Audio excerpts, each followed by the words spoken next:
ছাত্ররা বলতেছে আমরা দেশকে মুক্ত করেছি কোঠা আন্দোলনের বিরোধিতে। আমরা ধ্বংসাত্মক চাই না, আমরা বিএনপি আওয়ামী লীগ কাউকেই চাই না। আমরা চাই দেশে শান্তি শৃঙ্খলা হোক।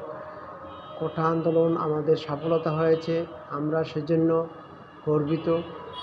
আমরা দেশের ঘরে বাড়িতে আগুন জ্বালানো, হিংসাত্মকমূলক কাজ, কারো খুনাখুনি মারামারি চাই না, লুটতরাজ চাই না। এগুলো যারা করে তাদেরকে কঠোরহস্তে দমন করার জন্য আমরা উদ্যক্ত।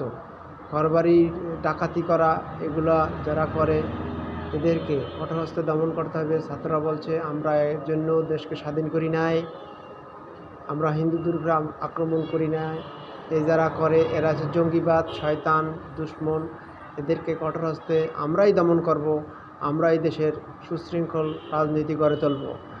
বঙ্গবন্ধুর মূর্তি, এদের প্রতীক, স্বাধীনতা বিরোধী যারা কাজ করে তাদেরকে কঠোরহস্তে দমন করতে হবে। সিসিটিভি ক্যামেরায় তাদেরকে ধরা হবে, তাদেরকে অবিলম্বে আইনের আওতায় আনা হবে। যারা এগুলো করে তাদেরকে দেশের বিদ্রোহী বলে ঘোষণা করলাম। নূর হোসেন ভান্ডারিয়া।